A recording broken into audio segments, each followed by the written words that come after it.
BSP तो अंदर से मिली रहती है, बाहर से हिली रहती है, उससे हमको क्या मतलब है। पप्पू यादव तो पांव पकड़ने के लिए तैयार है, मगर हम दूसरे का गिला शिकवा क्यों करेंगे।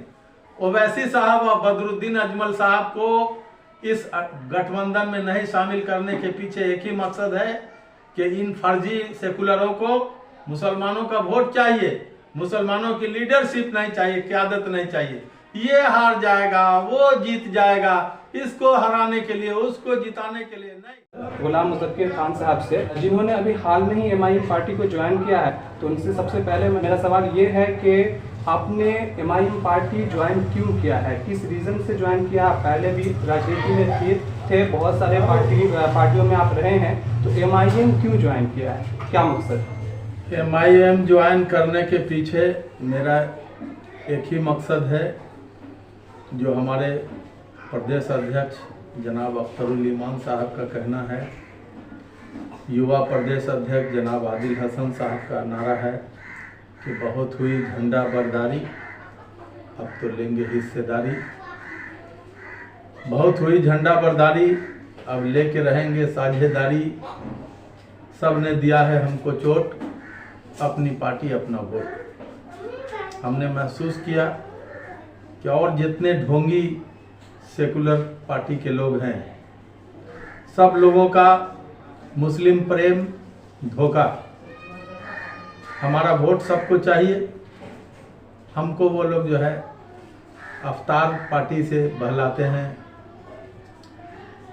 दर्द भी देते हैं, दवा भी देते हैं, जख्म भी देते हैं, मरहम भी रखते हैं।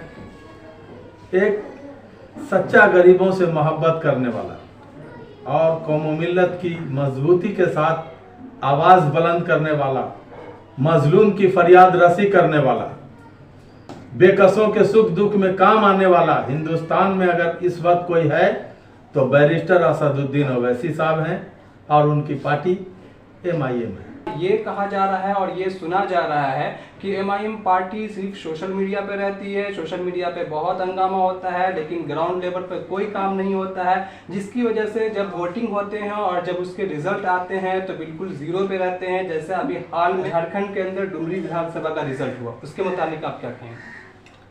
जाहिर सी बात है, देश में ऐसा खौफनाक हालात, ऐसा वहशतनाक हालात बना दिया गया है कि डर के मारे आखिरी रात तक पहुंचते पहुंचते सारे गैर मुस्लिम किसी एक परचम को पकड़ लेते हैं और सारे मुस्लिम और दलित और पिछड़े जो है बिछड़ जाते हैं। लेकिन इसका ये मतलब नहीं है कि इससे हम लोगों का हौसला टूट जाएगा। पूरे हिंदुस्तान में इस वक्त एमआईएम की मुखालफत बहुत ज़्यादा है, इसका मतलब कहीं ना कहीं हमारी कामयाबी है। जो आदमी कामयाब होता है उसी की मुखालफत होती है, उसी का विरोध होता है। आज कांग्रेस को, जदयू को या झारखंड मुक्ति मोर्चा को, आरजेडी को, आरएसएस को, बीजेपी को, बजरंग दल को, शिवसेना को, सबको खतरा भी है।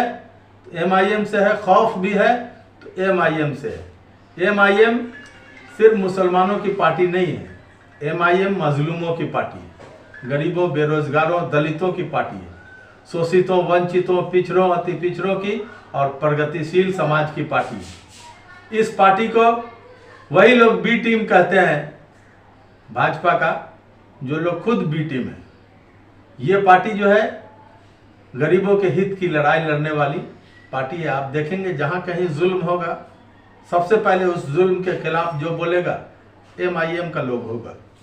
चाहे हमारे राष्ट्रीय सदर हों, चाहे हमारे प्रदेश सदर हों, चाहे हमारे जिला या ब्लॉक के या पंचायत के वर्कर हों, जहां जुल्म है वहां लड़ाई लड़ता हुआ, बोलता हुआ, अगर चीखता हुआ किसी को देखिएगा सड़क से लेकर सदन तक, तो वो एमआईएम है। सेकुलर पार्टीज के द्वारा ये कहा जाता है कि सिर्फ बोलते हैं वैसे साहब, काम कुछ होता नहीं है, बोलने से क्या होता है। जिसको आप सेकुलर बोल रहे हैं ना, उसको नाम नेहाद हिंदी में कथित या फर्जी ढोंगी सेकुलर बोलिए।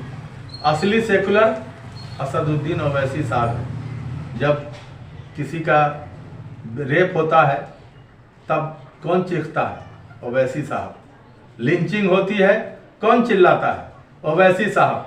बेकसूर नौजवानों को पुलिस उठा कर ले जाती है, जगह जगह एनआईए का और सीबीआई ईडी का छापा पड़ता है, बुलडोजर चलता है, इमाम का कत्ल होता है, मस्जिदों पे हमला और रोड़ा पत्थर बरसाया जाता है, ऐसे मौके पर कौन बोलता है? ओवैसी साहब बोलते हैं।